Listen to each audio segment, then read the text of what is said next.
what I'm interested in is humanity, and really the fundamental questions of anthropology are the ones that we're trying to answer, which is, what is universal about humans, or what makes us all the same but unlike all the other species we're related to.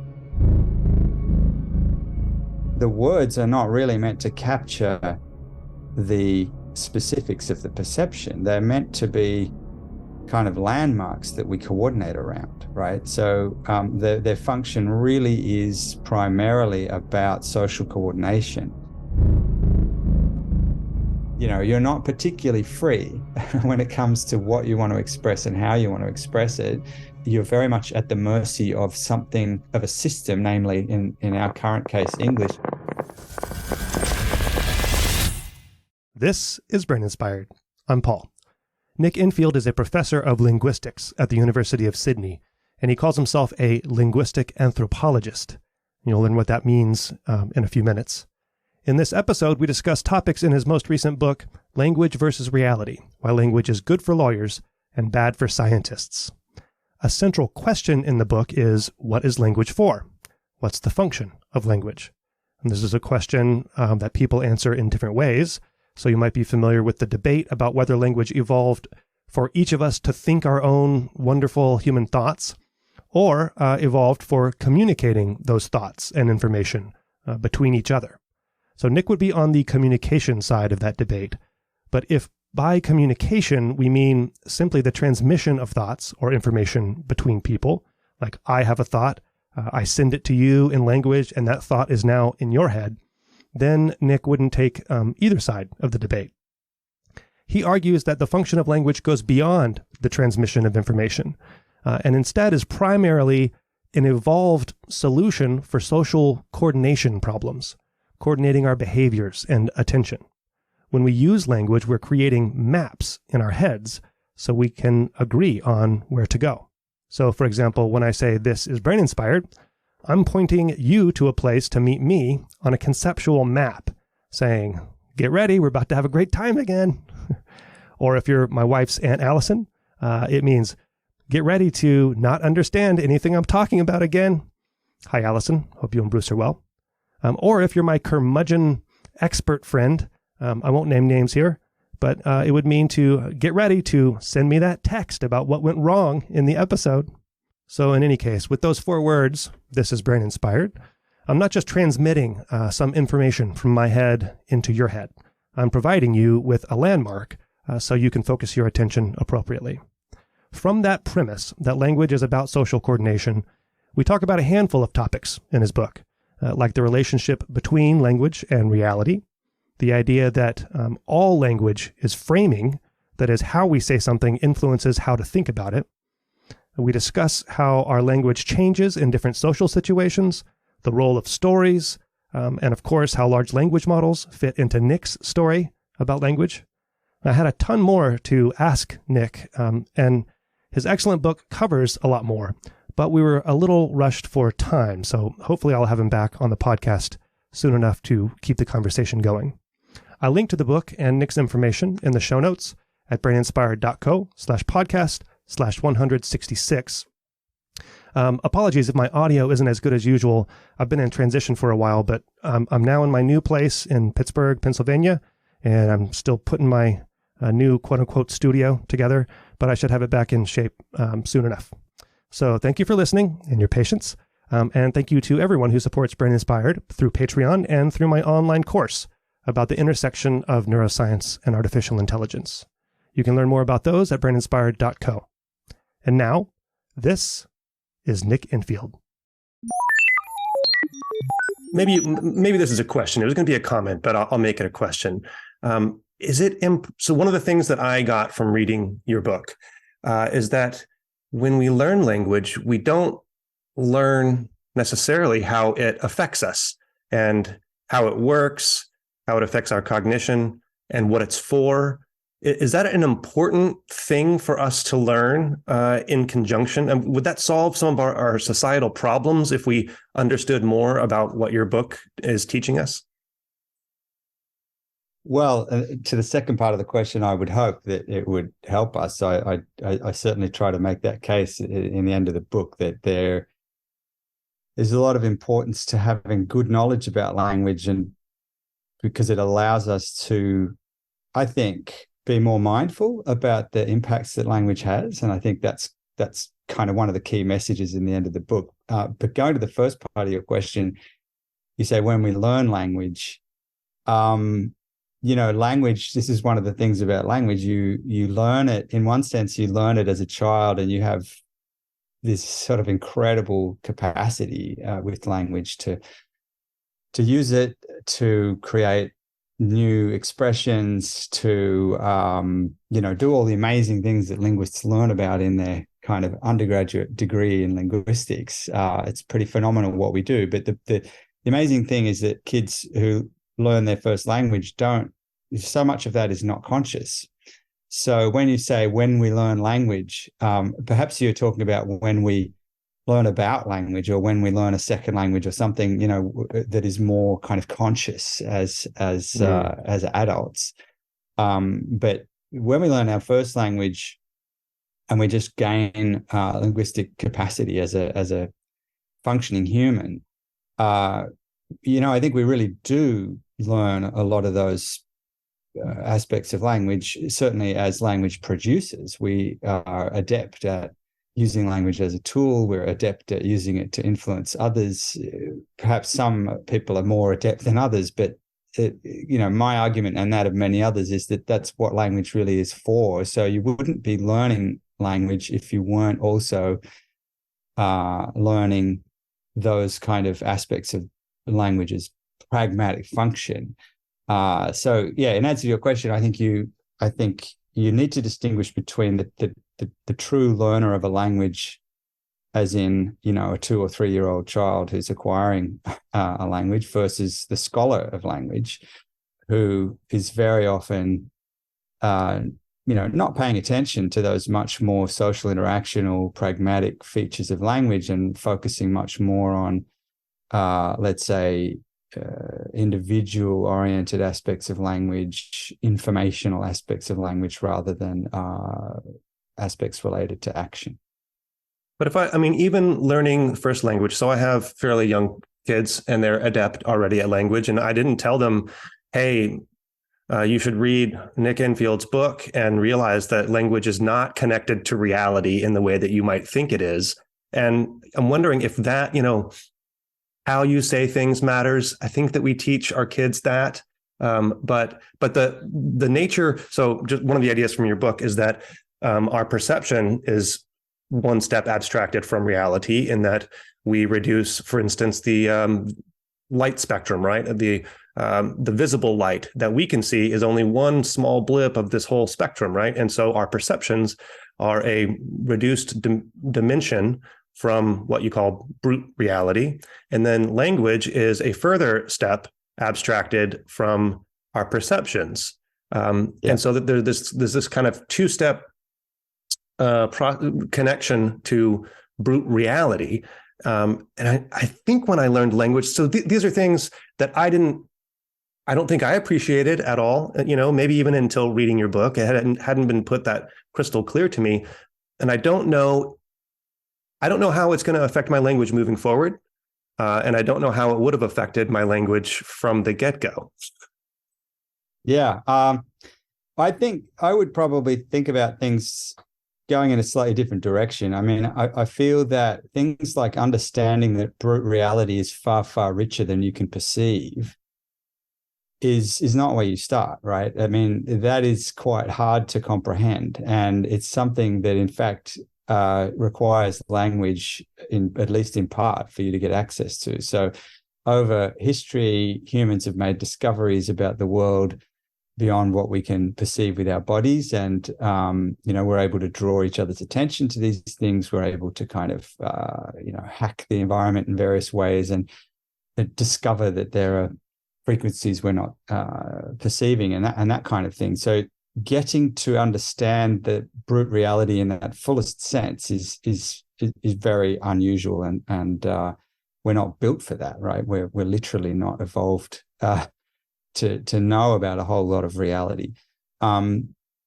And so I think that, you could say a starting point for reality for humans is what we perceive, and it's the spectrums of, light and sound that we can actually perceive. And over time, of course, we learn to take cues that would help us to know other things about the world. So an example might be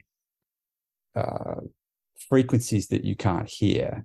Now, if there's a sound in a frequency you can't hear, well, you can't hear it, right? But maybe a dog can hear it and they start reacting to it, and then the dog's reaction is then a sign for you, and okay, well, something's happening. I don't know what it is, but the dog reacts in this way. But even in that case, what's happened is that the dog has kind of transformed the sound into something else that now I can perceive. So there's that whole sort of translation piece where you somehow, to get access to a larger reality, it's still got to be packaged in a way that you can perceive it. So that's kind of looking down into brute reality. But then when we kind of look up into the linguistic representation of it, well, that's another kind of ridiculously dumbed down version of what, you actually perceive, right? So, I mean, just take color. You can perceive hundreds of thousands and maybe millions of just discernible differences in shades of color. As your bookshelf behind you can attest to. Yeah. But we don't have labels for all those, and languages vary a great deal. It's very well-known literature on how languages differ in terms of their color vocabulary. But even the most, even a Dulux paint catalog with, 2,500 different distinctions in paint is still a fraction of what you can actually perceive. So, and that's a kind of a crazily over differentiated set of the space for very specific kind of economic purposes. But for most people in life, you get away with a very, very kind of blunt kind of differentiation of the perceived space. And why do we get away with that? Well, because the words are not really meant to capture the specifics of the perception. They're meant to be kind of landmarks that we coordinate around, right? So their function really is primarily about social coordination. And I think that's the thing that's kind of, there's this massive kind of, blind spot in some sense in the cognitive science of language. I think that is really, that coordination is not something that you take language and then go and do with. It's really the other way around. That so you said at the start of your question, you've got young kids and well, to my mind, young kids aren't that much concerned about the relation between language and perception. Obviously, they have perceptions and they need to connect language to them in some way or another. But what's primarily interesting about language for young kids is that they can use it to manipulate, especially the other agents in their vicinity. So I'm sure that your kids are very good at manipulating you. No. And no.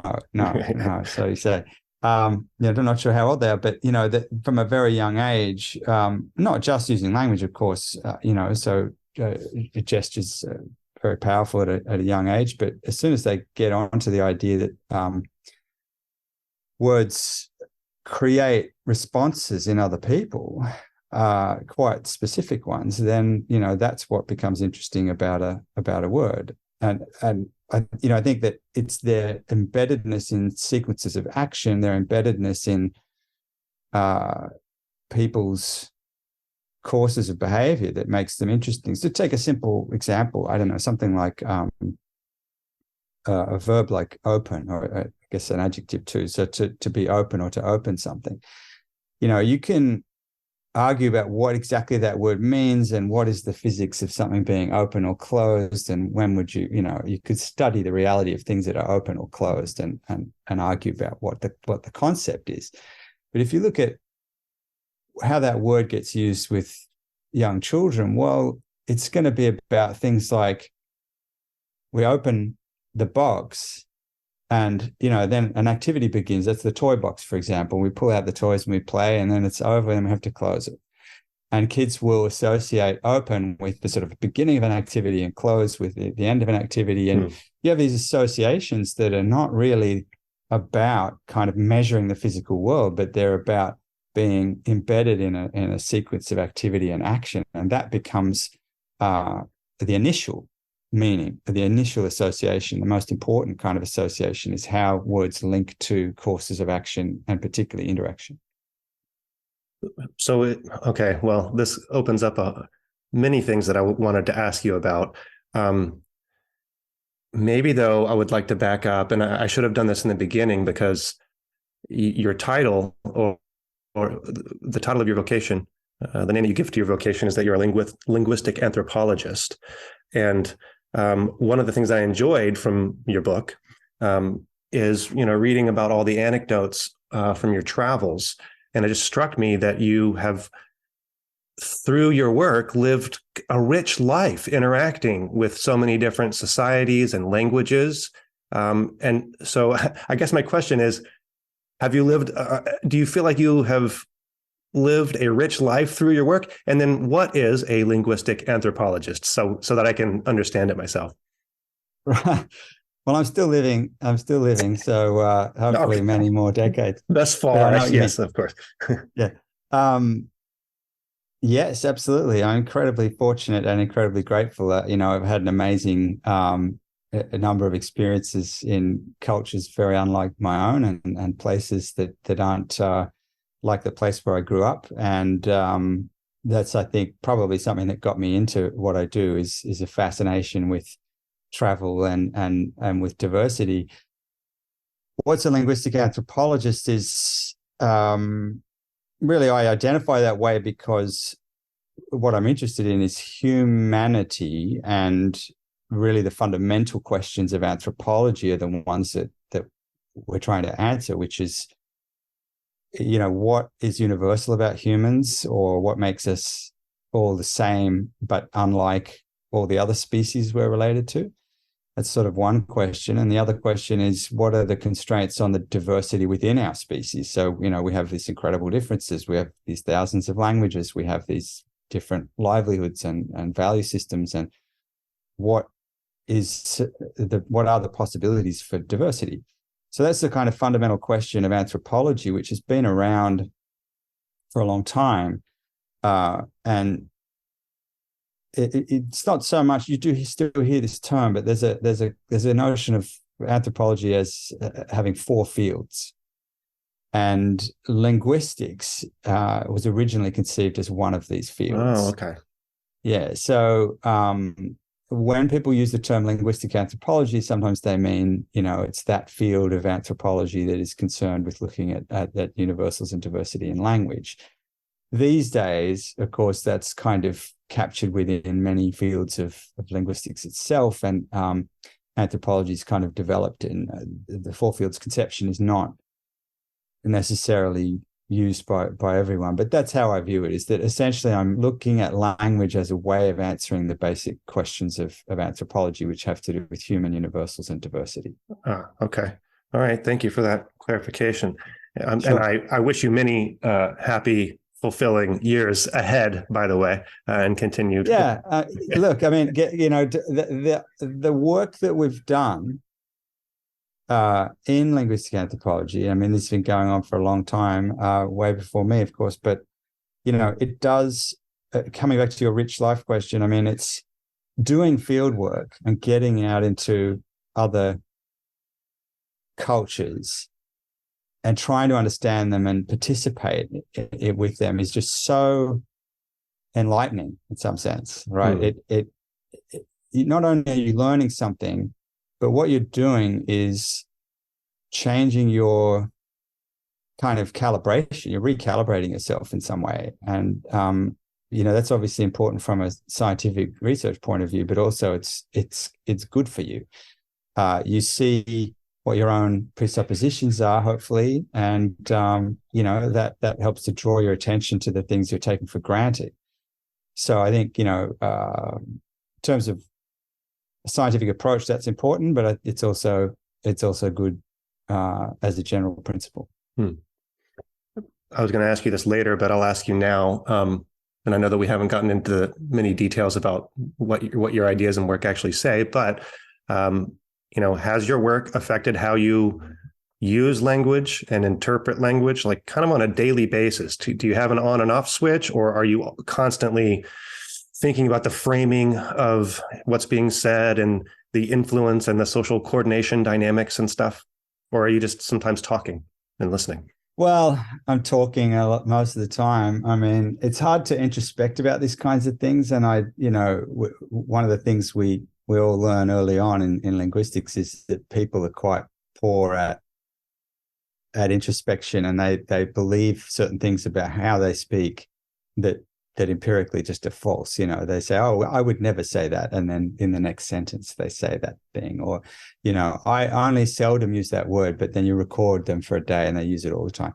So, we're quite poor at that sort of introspection. But I'll introspect anyway. I think that for me, a lot of the time, of course, I'm just talking and I'm not kind of thinking carefully about this stuff. And one of the reasons, of course, is that who has time? I mean, you're processing language so quickly.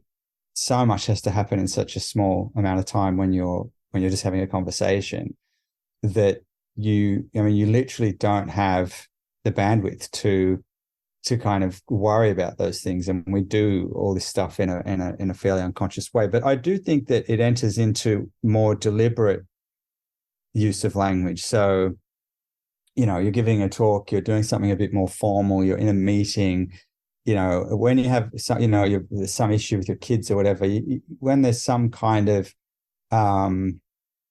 more heightened importance in a way to the situation, then I think I do become much more aware. I pay more attention to the framings, not just as a producer, but also as a comprehender of language. And I think that's helpful. And I think in this day and age, it's especially important to be very critical in a way of how framing is being done when you're on the receiving end, because now it's just so in terms of the kind of the media that we're being exposed to and so on, you really have to be I'm not sure if you have to be more careful than we used to be, but just quantitatively the sheer amount of stuff we're being exposed to, I think is means that we do need to be more mindful. So coming to your question, I mean, I think probably the answer is yes. I'm becoming more mindful of how language is getting used, and that's what I advocate in the book. So hopefully, I'm going some way to practicing what I preach. Yeah, I mean, you mentioned media, and see how you feel about this. I'm not sure about the state of your news outlets in Australia, but here it's all about fake news, and I've decided that no news is real news. It's all framed, and it's all just influence. And my parents' generation and the generation before them, it seemed like it was different, because I don't know if the framing was different or the nature of influence in media was different, but it's like you could kind of take some bit of news at face value. And I'm wondering, here's the question, I'm wondering if, like, my mom still believes the news because she was raised in an environment in which you could believe the news. And so, whatever Fox News or whatever is telling her, she'll just take it kind of face value, even though it's an opinion show or something like that. And have the news outlets just learned to frame everything in a very specific way? Or, do you think that that's right about my parents' generation and their parents' generation, that they could kind of trust the news more? And now that's why these days we're in this predicament where they're being fed false information or heavily framed information? I think it's easy to overstate that point. I mean, I think that, we have this tendency to say, well, those were the good old days and now kids these days and that kind of thing, and I think that certainly not the case that if you went back 50 years or something, that suddenly everything would be hunky-dory and the newspapers would be full of true facts and all of that. So one thing that's clear about newspapers, 50 years ago is that they're very selective. You only read about certain things and not other things, and that's already a big kind of difference. And that is less the case now because we have so much more material. So, as a consumer, you have much more choice. You can get much more information than you used to. So there are clear ways in which, the information ecology is better and healthier because you have access to more information. But because of that scaling up of material and also across time, so now just endless 24-hour, news, that means that the audience capture, you can still, you don't have to capture the whole population, you're just going for a particular group, and this leads to the kind of classic polarization. So, I mean, I think the thing to really not forget about news is that it's a money-making industry. It's just a business, right? So information is not really the primary concern in terms of like getting at some version of the truth. That sounds kind of cynical, but I think it's true. And I think it's something always worth worrying about that and being critical about, is going back to what I was saying earlier, that you are always consuming something that has been produced that way for a reason. And that's the case just when you're having a regular conversation. Right. Different dynamics, of course, and different things are at stake. But I think that there are ways in which news and information is worse now and ways in which it's better now. But one of the things that's really highlighted today is the importance of being our own individual gatekeeper. People, I was asked some time ago on a kind of panel about fake news and post-truth and stuff. Well, who should be the gatekeeper of facts? We need fact-checking and all this kind of thing. And I think, the days of excitement about fact-checking from a few years ago has kind of waned because partly it's so hard to do, if you can even do it at all. But I think it's because it's looking at things from the wrong direction. So it's really about critical thinking. It's a kind of it's cognitive literacy, I like to call it, which is to say, we don't need, as consumers of news or any language, we don't need a filter before it hits us, as if we have our own filter. That we're able to apply in a kind of mindful way. So if you went back to the news that your mum was reading, as a kid or a young person or whatever, it would have different properties, but you would certainly need to read it mindfully if you wanted to get at what was actually going on. So the news of that time might have been quite balanced, let's say, or relatively objective for that audience. But just look at, if it's reporting some kind of foreign policy or some kind of event that's happening overseas, are we getting any perspective from the people on the ground over there? Seems unlikely. Are we hearing about things that are happening between groups over there that don't sort of concern us? It seems unlikely. So there's a whole lot of things that are being filtered out, and there's just as much need then for reading news in a discerning way as there is now. Well, yeah, I don't want this to devolve into a political episode, obviously, but thinking about, so when you argue that the main function of language is for social coordination of social problems, essentially. And we already talked about the 2 degrees of separation, between language and reality. Does that mean that language cannot describe truth? And I'll back up and, obviously when I write a science paper, I'm telling a story and I'm using language to do so. Should I be concerned that there's just no way that I can describe something the way that it actually is? Am I trying to describe truth, or am I telling a story to influence the reader that it is true?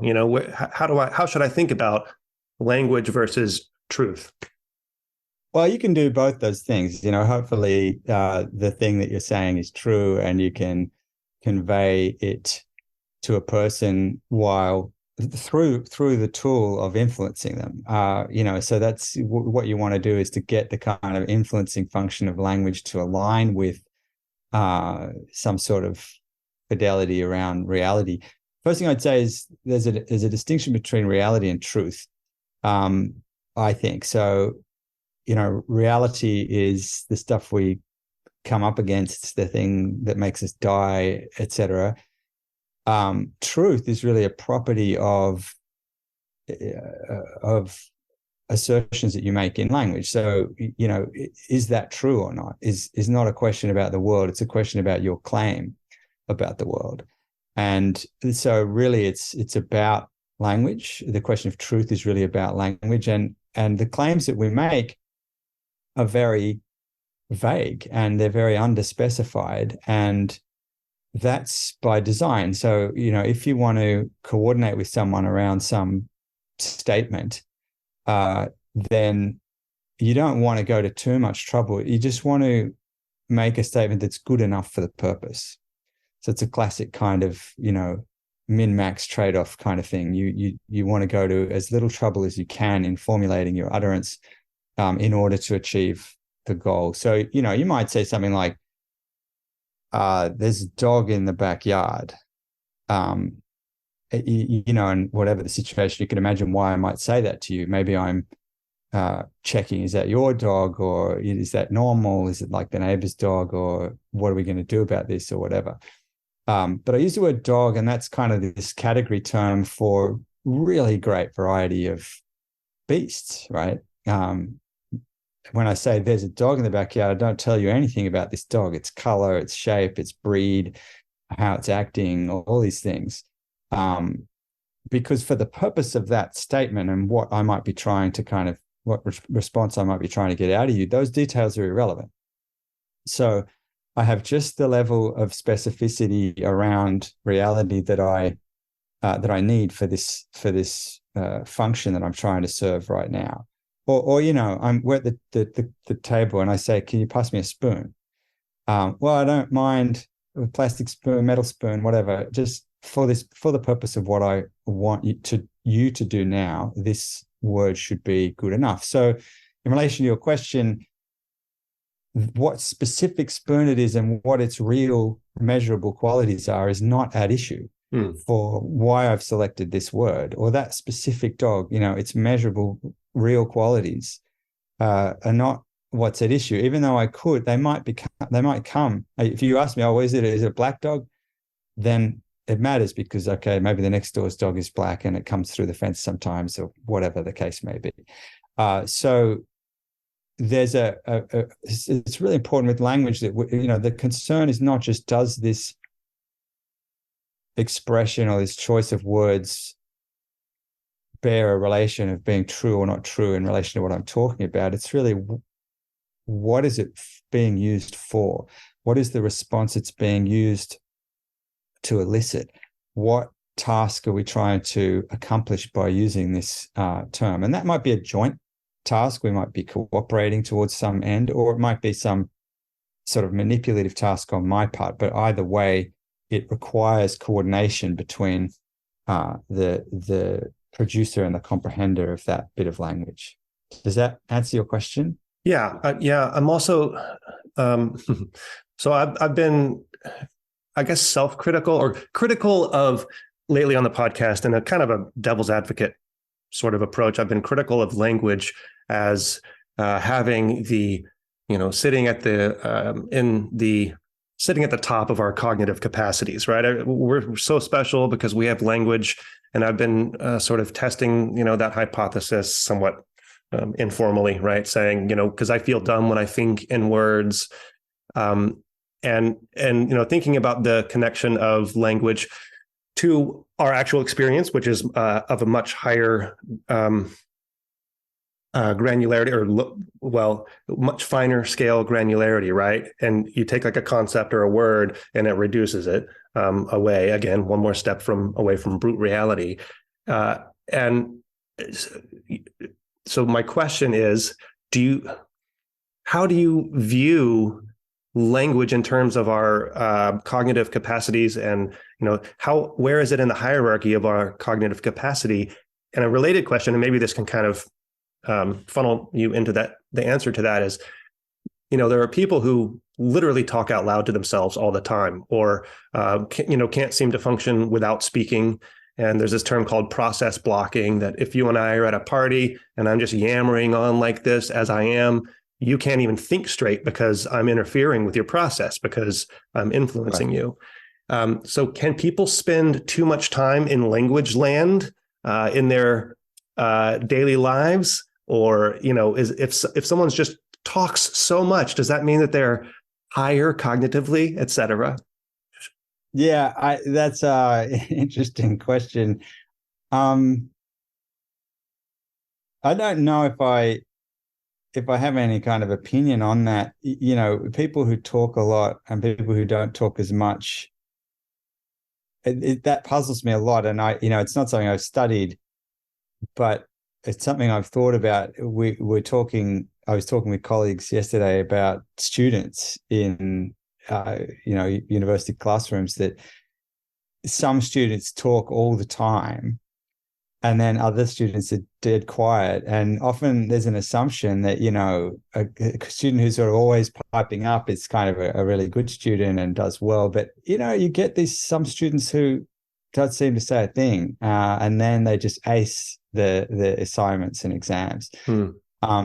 So, I think that we don't want to over associate talking with kind of some capacity to think and reason. And I think this is one of the issues that I keep coming back to in my work, and certainly in this book. And that is that we're always, when we're talking about language in a kind of scientific context, we always seem to be coming back to thinking and reasoning and concepts and cognition and individual internal ideas, which is the exact opposite of the message in your book.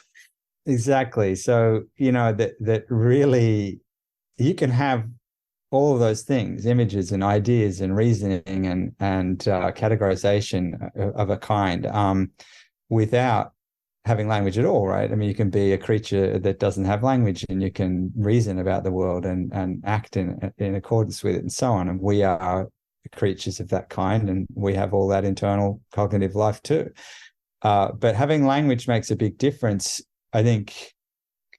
Well, I'm going to say in two ways. I mean, one is because of all of this public stuff that we do with language, which is about manipulating others in very specific ways, putting descriptions of things on record, and by which, any description is a very specific framing of something that's going on. Highlighting certain things, de-emphasizing certain things, and making claims, right, about what's in front of us. Is this a dog? Is this a mutt? Is this a pet? I can frame this thing in certain kinds of ways for social interactional purposes, not because the reality kind of gets me to do that.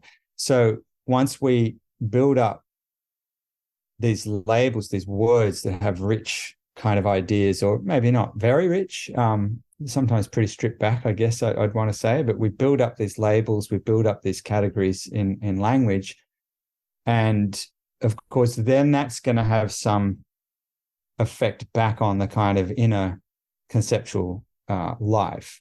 So I recently wrote something where I tried to kind of sharpen a distinction, which I feel is really not often made, and surprisingly not often made. And that's simply the distinction between non-linguistic concepts and linguistic concepts. So, if you look in the concepts literature about, just pick up a book that has the word concepts in the title, and you'll see people are talking about things like dog and cat and doorknob and walk and, on, and all these things that happen to have labels in a language. just so happens to have labels in a language. And my argument is that, that really conflates two very different kinds of mental entity, right? So there's a famous paper by Frege that's often cited for distinguishing between sense and reference, where reference is what a word, something in the world that a word points to, and sense is sort of the meaning of the word. But in that paper, he also pointed to what he called idea. So idea is really, I think, what you were referring to just before, which is, your completely rich inner experience of something. So let's say the word dog, and you owned a dog as a kid, and all your experiences of dogs, and everything about them, all your sensory perceptions and your grounded cognition of dogs and everything else. But that doesn't come into issue when we communicate using the word dog, right? So that your idea is this very individualized, very rich, personal kind of mental thing. And the sense of the word is this other kind of concept. So I talk about I concepts and L concepts in this recent thing I've written. And that's to point out that, if you want to talk about linguistic concepts specifically, it's a very different beast. It's something that is built through interaction for interaction. It's something that's going to necessarily be stripped back, because it only has to be good enough for communication, not for making decisions about how I deal with this creature when I encounter it in a dark alley or whatever, individual decision-making processes have to take place. These things are created by and created for social coordination. Are you referring to the self-generating idea of a concept paper?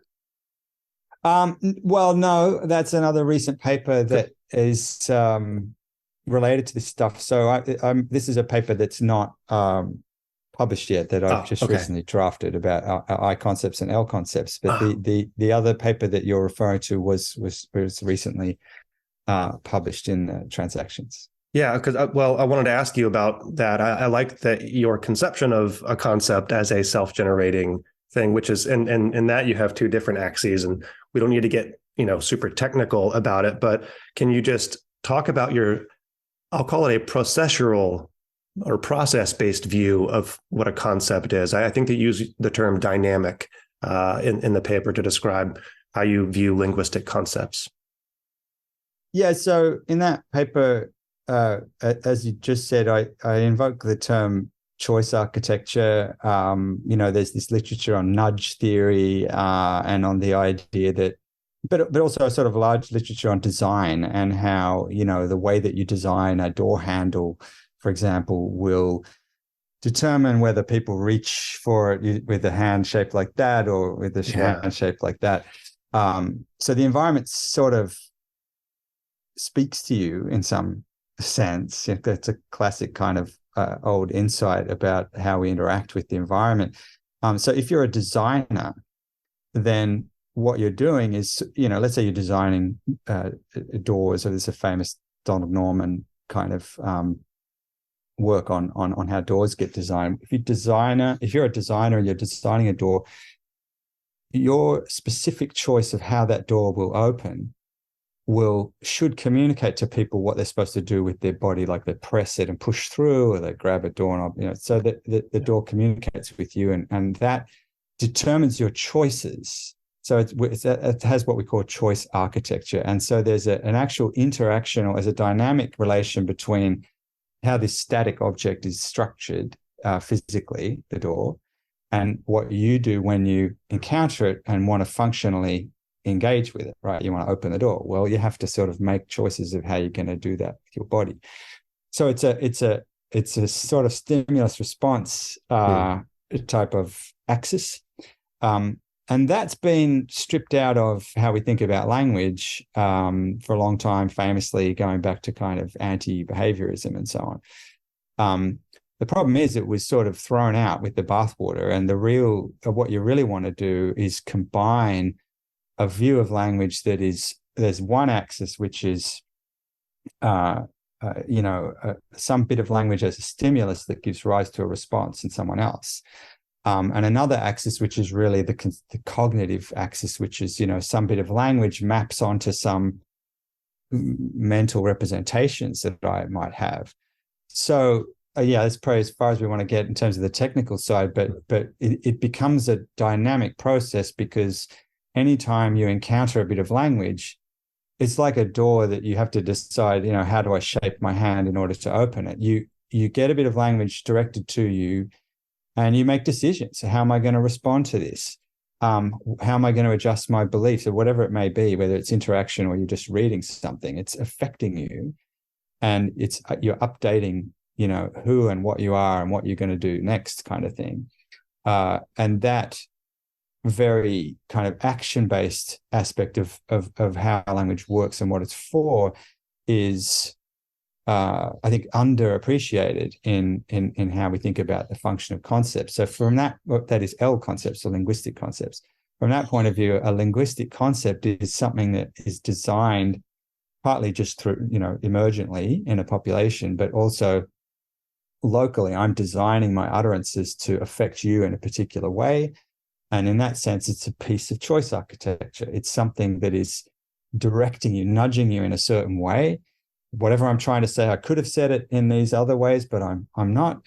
I'm saying it this way, and hopefully that will set you in the direction that is the desired one, either desired for me or desired for us, whatever the context happens to be. So all language is choice architecture and framing, whether we are intending it that way or not. Yeah, I think that's true. I think that it's just something you have to live with. And one reason I think that helps to make clear that that's the case is that, we're never talking about language in the abstract, where when we're talking about language and concepts, we're always gravitating to particular languages. Some language like English or Japanese or French, or 6,000 or 7,000 languages that are spoken in the world today, and who knows how many hundreds of thousands have been spoken through history. Each one of them is going to present a very different array of available concepts, which don't exhaust the possibility space by any stretch of the imagination. So, just the resources that you're drawing on when you're using language are this small subset of all the possibilities, and that should indicate to you that it's a very biased system, right? So that you even I can take words and I can combine them in new ways and say new things that you haven't heard before, but I still am limited to the resources that my language gives me, and I can't reinvent my language in any serious way on the fly. So what that suggests is that you're not particularly free when it comes to what you want to express and how you want to express it.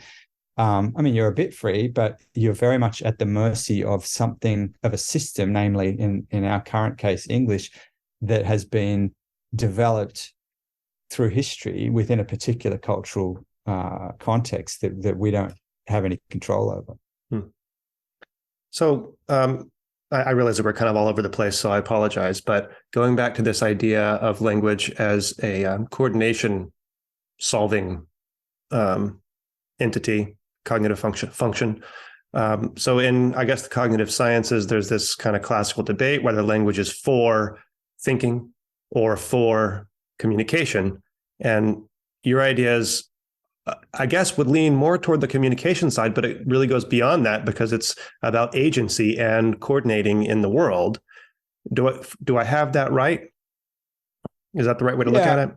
Well, absolutely. So, there's a few things to say here.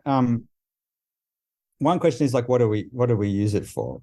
Just empirically, like what do we use it for? So you could go out and somehow count instances of, people communicating with language versus people using it to think, if you had some way of kind of doing that. I think that, one answer would be, well, that's irrelevant. The modern, in this day and age, we've realized this wonderful epiphenomenon of linguistic thinking, which is that now we can talk to each other, and let's do that a lot. So I don't think Yeah. that would change people's minds about kind of what's fundamentally, different or interesting about language. But what I would say in response to that is, it's not just what a language gives rise to, what it can be used to create, like, a new thought or a decision or an action on behalf of someone else. But just as important is where does that particular bit of language come from? How was it brought about? And this brings me back to the point I was just making about how whenever we talk about concepts, we're naming particular words in particular languages. How did those things come about?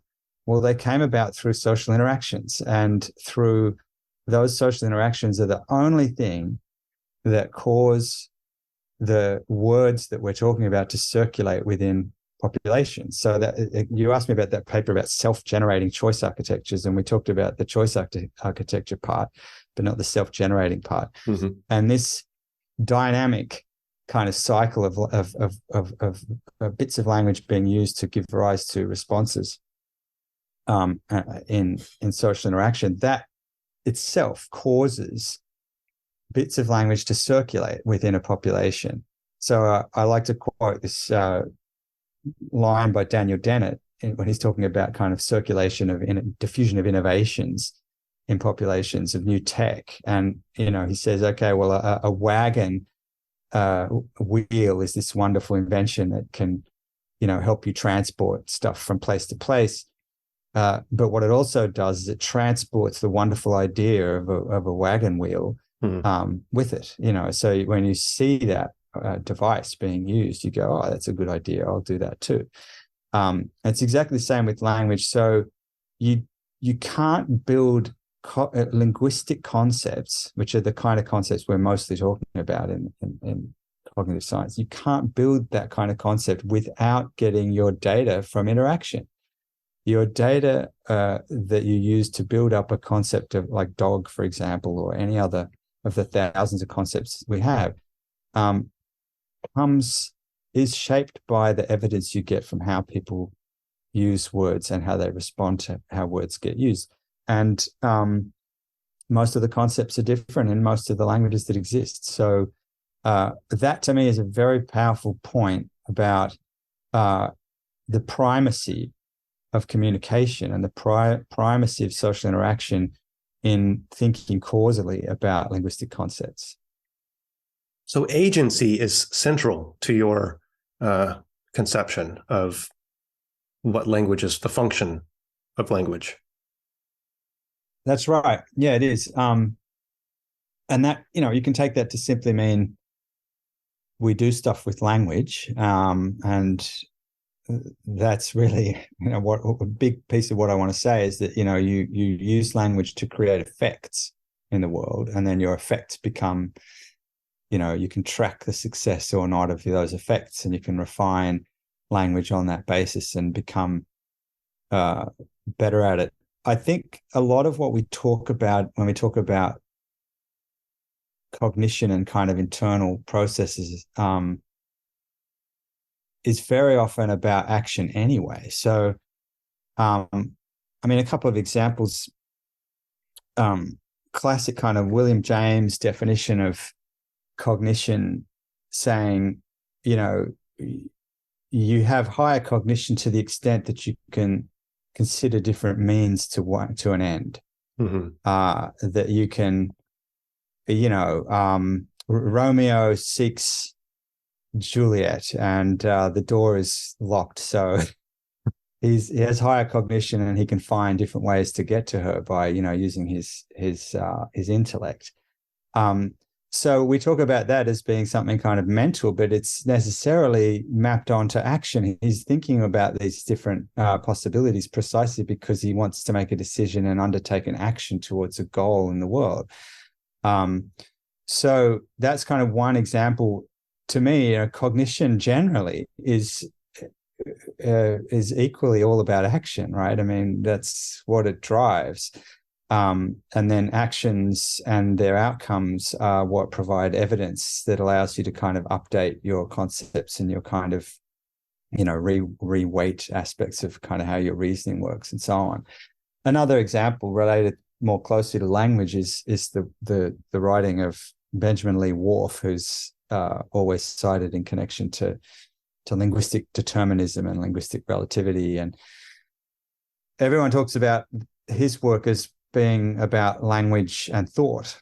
Language influences, how we think. But in probably his most famous paper, it's in the title of it, it's something, I can't remember the exact title, but it has thought and behavior in the title.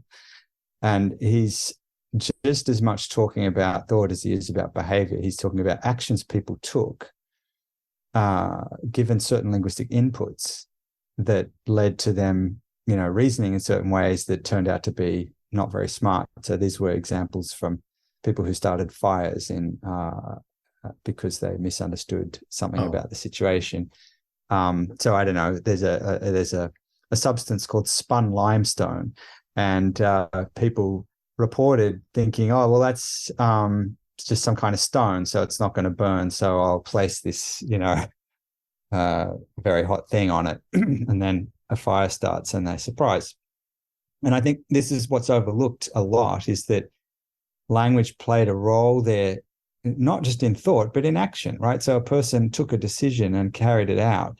So that's kind of one piece of it. And the second piece of it is that the people in question used language in a different kind of action, which is explaining what they did after the fact.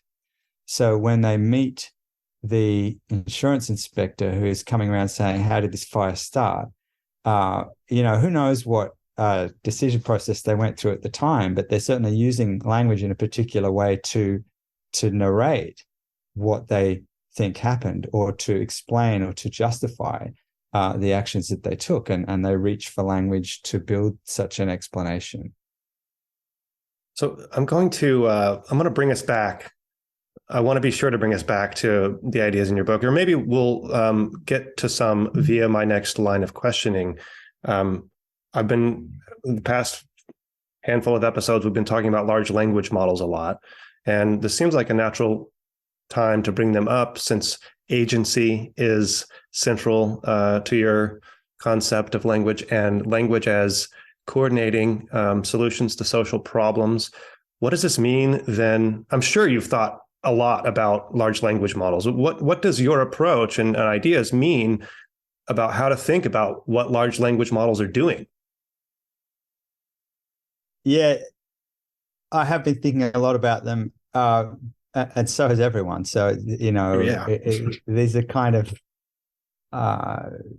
sort of partly digested thoughts here. I mean, they're obviously super interesting, the large language models that everyone is engaging with right now and kind of using.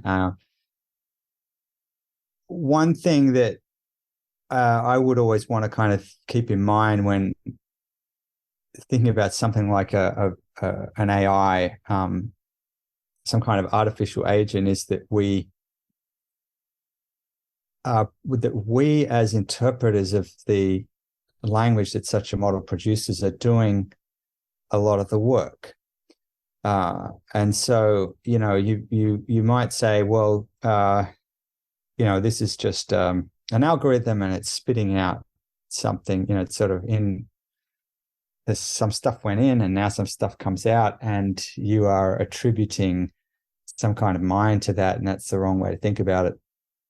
I think what's really important is to get away from that focus on the model as an individual mind or some analog of an individual mind.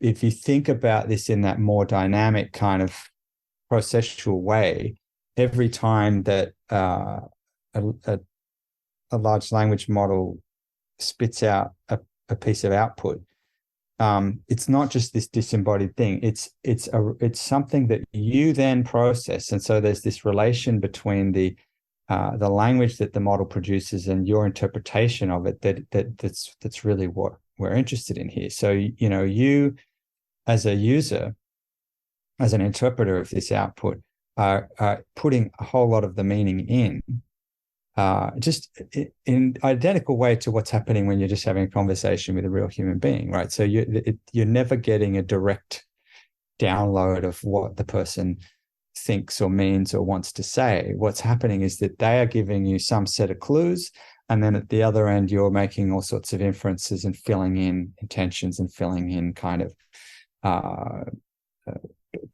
information that actually wasn't expressed, but that you think you can infer based on what they said. So it's a kind of classic kind of inferential model of language understanding, and we apply that to these models, and it feels very natural, and it works really well. So I think there's a great sort of functionality to it. The big difference, of course, is that it's really about the social relational element to how you relate to that particular agent as an agent. Okay, so foundationally, one of the big things I argue is that, and in other work as well, is that when you're using language and you're using it to carry out social actions, there's this big piece to the process which I typically refer to as accountability. And so this is something that is big in the kind of microsociology of language. I published a book recently with Jack Sidnell called Consequences of Language, where we focus on this kind of accountability piece. And what this is about is looking at how language forges social relationships and how it sets up kind of, let's say, I'd said accountability, reciprocity of sort of roles and so on between people. And language is what allows you to really set up your personal relationships and maintain them. Now, when it comes to an AI, what's your relationship with that thing? Well, you don't have that kind of accountability, or it doesn't have that kind of accountability in some sense. It's a very different dynamic. And I think that we're just at the beginning of learning how to actually interact with that kind of an entity. And I think we're probably making all sorts of errors, just because the natural thing to do is to treat it like any other agent. But I think that we're going to adjust and adapt very quickly. I've been talking about this a bit in relation to the images. So, like Midjourney, photographic imagery now. I mean, it seems like this has happened in the last 5 minutes, in terms of how fast this is going. So you better get this podcast up quickly before everything goes out of date. But now we're getting these what seem to be incredibly, realistic looking photographs that can be generated by AI, and there's all this panic about, we're going to be constantly tricked by deep fakes and that kind of thing. Yeah.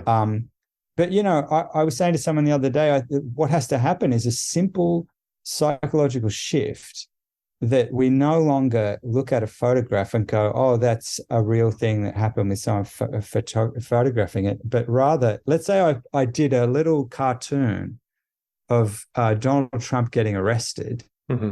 and I showed it to you and I say, look, Donald Trump got arrested. You'd be like, so you say, it's your little cartoon. But if I do a fake news website and I go, look, and there's this wonderful looking photograph, you're going to get tricked much more easily. But I think that's going to change very quickly, and it should. That's where we will simply recalibrate and change from instantaneously treating that thing as treating that image, in this case, the way that we've treated photographs, 50 years ago, to just changing how we process them. So that is something that happens at our end, right? Yeah. And that's the kind of change, that's the kind of adjustment that we'll need to make with large language models, is really adjust at our end how we digest this kind of input. But aren't we, so what you're saying is in essence, we're going to become less gullible. And it seems like we've become more gullible over time in the modern day. Going back to the idea like of two people interacting, right? And they're using language to sort of coordinate around some problem, the dog in the backyard or something. and so I kind of picture a problem. Yes, there's it's not a symmetric flow of influence. There's always like one person influencing the other more, right? I mean, in general. But with an AI, I worry, where is that flow of influence, right? And how does that fit within coordinating around solving a social problem? So that was kind of three different topics to throw at you there. Well, I mean, accountability is something that I would kind of often come back to. So if we are in the house and I say, oh, hey, there's a dog in the backyard, and then you go out and look and there isn't one, or it's a sheep or Mm-hmm. something, I'm accountable for what I've said to you. It's like, it's not a dog, it's a sheep, or, there's no dog. What are you talking about?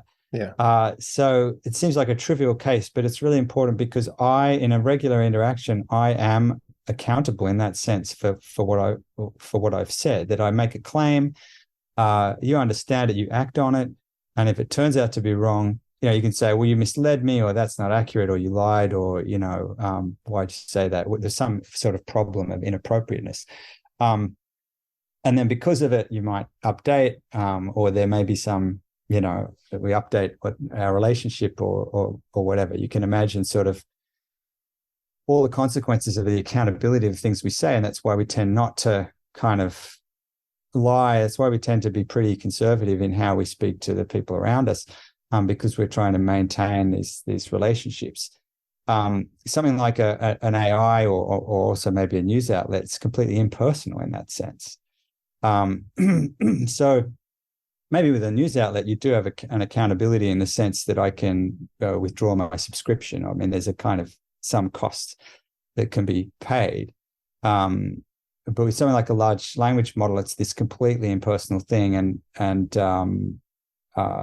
you just don't have that kind of coordination that is, like, let's put it another way. It doesn't really have any skin in the game. I mean, you're just kind of using it in some way.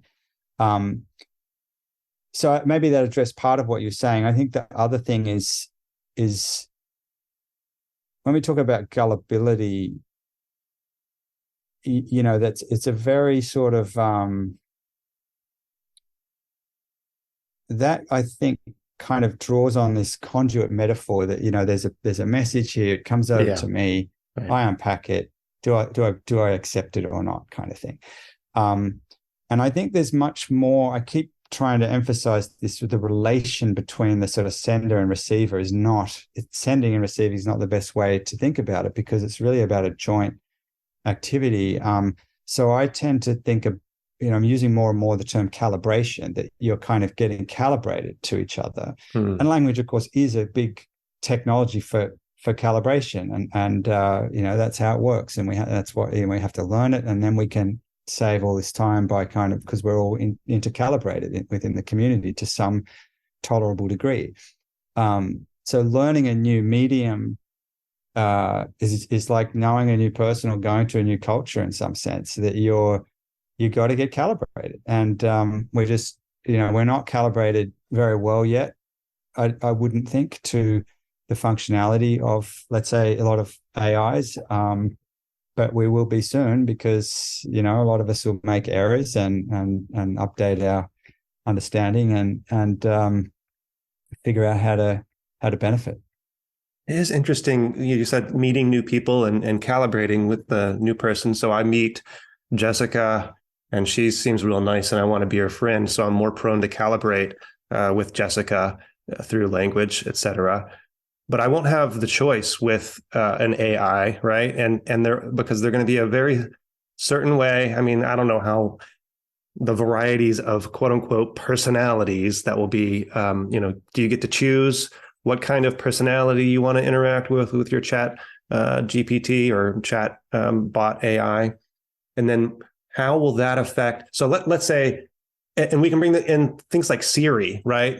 So a lot of what you write about in the book is not just written language, but spoken language. And the dynamics of our speech. And so maybe we'll come back to that. But, things of that nature, when people talk to Siri, Siri doesn't adjust the way she speaks to you based on your emotions or how excited you are about a concert that you want to get tickets to or something. And I would assume that an AI, like a chat, written language-based application also would, doesn't co-calibrate. You're not co-calibrating, because so then you're always calibrating to it. It has no accountability, no skin in the game, right? And I also just wonder how that's going to affect, if we are going to become more skeptical of a fake picture or fake text or something. Will that affect how our skepticism with other live agents as well? How is that going to affect the dynamics of society and language and so on? It seems unlikely that it would affect, our our understanding of live agents. I mean, people are really smart and very discerning and very much able to move. We're a kind of fission fusion species in a radical way.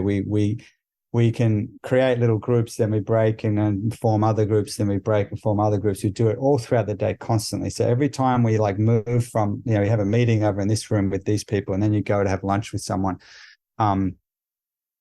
you're changing your calibration in these very, very subtle kind of ways. And so we're adept at that. We're good at that. And I think we're very good at kind of learning how to shift between dyads and updating, what we want things to mean and what we regard as being appropriate and inappropriate in this kind of context. In terms of, let's say flexibility of calibration, I think what you say is true about certain, I don't know, Siri or something like that. It's just always the same and it kind of has no emotion and all the rest of it. There's certainly, I think, a lot of work out there going on that aims to achieve this kind of calibration with AI. So, I mean, there's an app, I think it's called Replica, where you set up a friend, and then it's cumulative. So this friend gets to know, you chat with it all the time, and you build up a relationship. So it's kind of like a fake friend or whatever. Yeah. And you can very much specify who it is, what they're like, what they look like, and then they learn who you are, and over time you build up this relationship. So it's, a lot of people find that creepy, and I can understand why, because deep down, it isn't another person in some sense. I mean, I don't know, it's maybe like a pet or something like that. So it's good for some people, and other people don't really like it. And probably even me saying that, pet lovers are kind of like, I know. Yeah. Be turned you're off. You're gonna get in trouble. Yeah. Saw your puppy dog in the background. Yeah. Just before.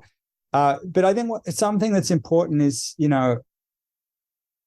transparency and sort of an appropriateness to what we actually know about the nature of this agent. So thinking, for example, about navigation bots in cars, right? So you're in your car, you've got your phone there, and it's telling you when to turn left and turn right, things like that. And you're talking so to sometimes it.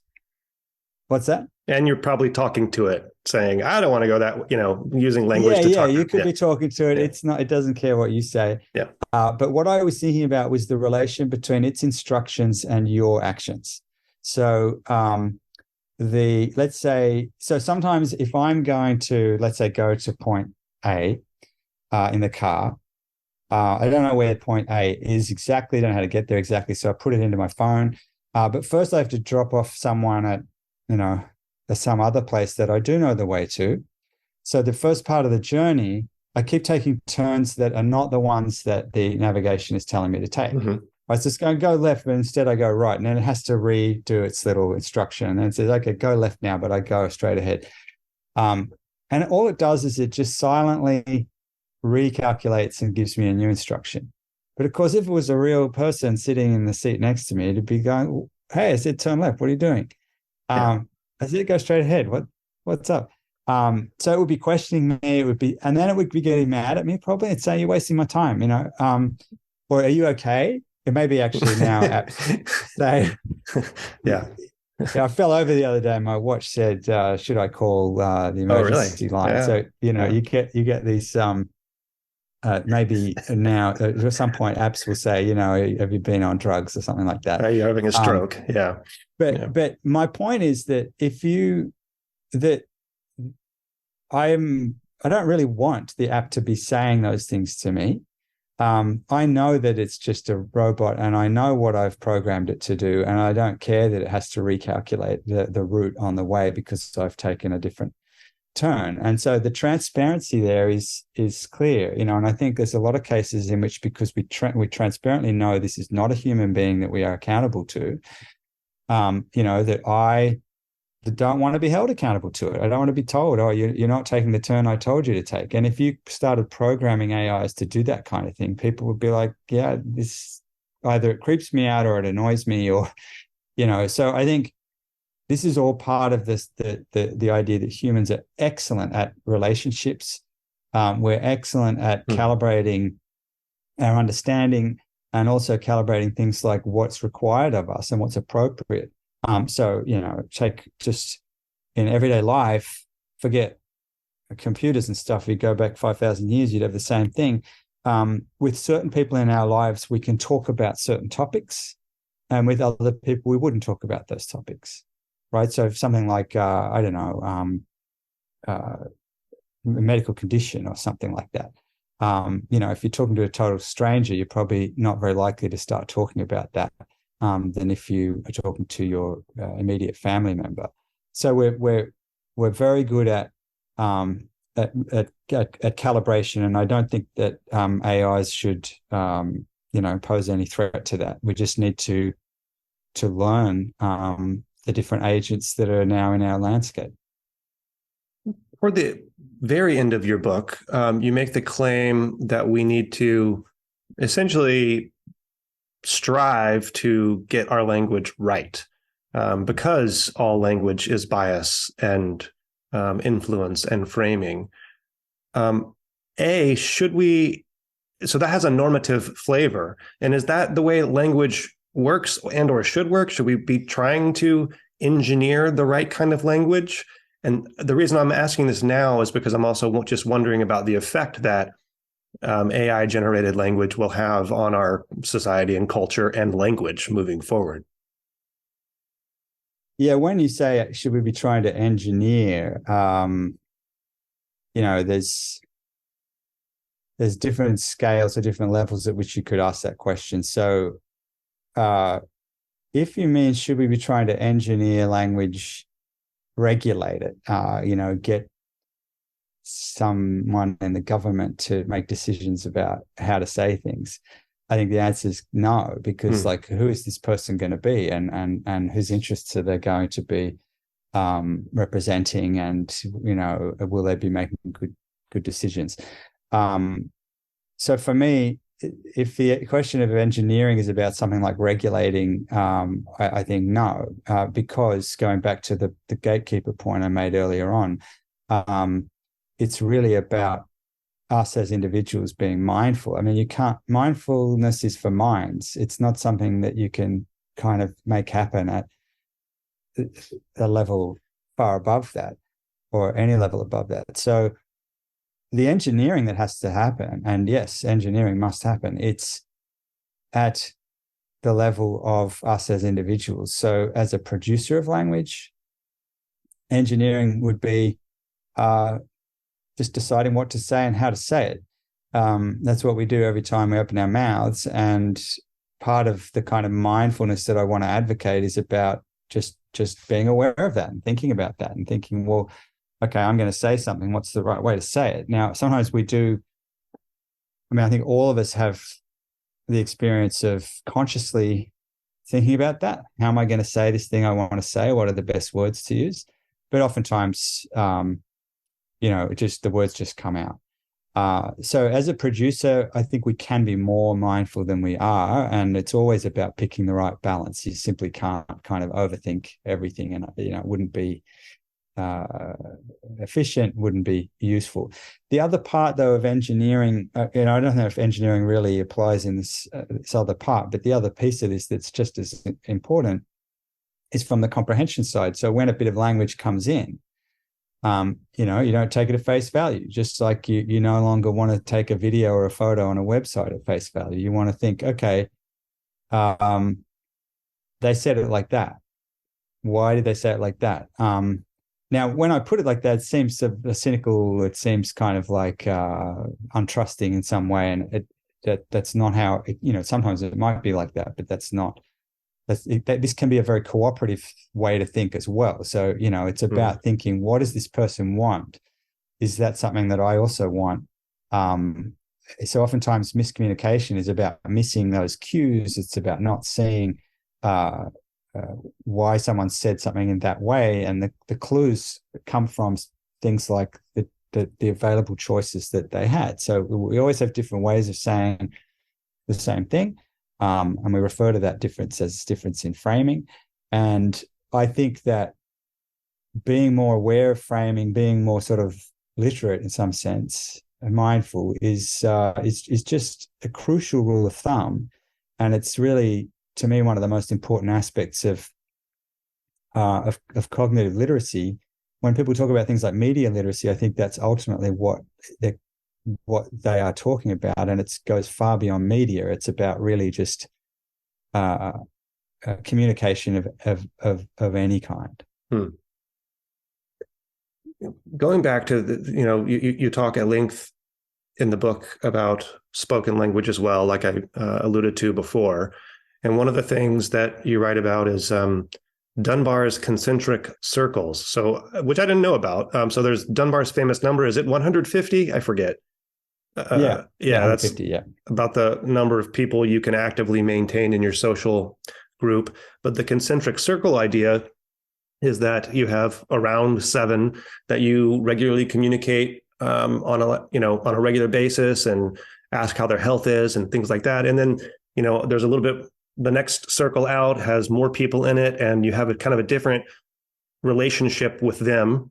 You exchange a narrower range of words. And the example that you give in the book is one of the examples is a party where the person who answered the door was being recorded. And when I think I don't know what her name was. Let's say it was Sally. When Sally answers the door and it's her friend, Beatrice, she goes, "Hi." And, it's like really long. And Beatrice kind of says, "Hello," over the top of her. And then when Jim comes to the door and she doesn't know Jim very well, she says, "Hello," like kind of much quicker, and those relate to where you are on within the hierarchy of the concentric circles within Dunbar's number. And it made me again think about, Siri, and how Siri is, always, I guess, toward the outermost ring, would be in the outermost rings of those numbers. And I suppose what you're saying is that we shouldn't worry too much, because our interaction with these kinds of gadgets, whether it's spoken or written, won't really interfere with that kind of cognition, that social cognition of ours. No, not as long as we have a life. I think that Dunbar's point is that, any human is in a social network, and within that social network, the network is made up of relationships. So, dyadic relationships fundamentally. And so any individual person should be able to count up who are the people that they have a relationship with, and then you can characterize differences between those kinds of relationships. And that's part of what the Dunbar's work for many years has sort of been mapping out. And that is that you can create these kind of groups that you have in your life, and those people, there are different implications for how you would act in accordance with those people. That's kind of what you were summarizing just before. Language plays a big role in that. If you don't maintain those social groupings, then you really can't survive in some important sense. I mean, you literally, the innermost circle of your social world is very often defined with things like, those are the people who would bail you out if there was if you had a real problem. Those are the people that would drop everything and go to help you if you had a health crisis, things like that. And so that's not just a fun way of defining who are the people in your inner circle. That's a very real consequence of being in someone's inner circle. So you have certain people who are that to you, and you are that to certain other people. So that really is about accountability. So you being in that circle and having entitlements with respect to others in that circle also means that you have obligations. And that's what relationships are all about. And when it comes to things like Siri, well, what are your entitlements? They're very, very different in kind. I mean, your entitlement is that you can pose a question to Siri anytime, and it doesn't matter what it is, and they'll just answer it. You don't have to say hello. You don't have to say goodbye. There's all these different rules around how you interact. But people in your real life, that's not possible. You can't ring someone up at 3 a.m. and say, how long would it take me to drive to New York? And then it wouldn't work. So they're just every one of those concentric circles of Dunbars is about a set of entitlements and obligations in social relationships. And and language has everything to do with enacting and defining what those kinds of entitlements and obligations are. And artificial agents are just, a very different kind of beast when it comes to our social relationships. All right. Well, I really appreciate, despite my scatterbrained questions, the book, I highly recommend it, and it's much more organized than my questions were today. So thanks. I appreciate it was really interesting. Okay. Great chat. Well, I appreciate it, Nick. Thanks for being on. No problem. Thanks for having me.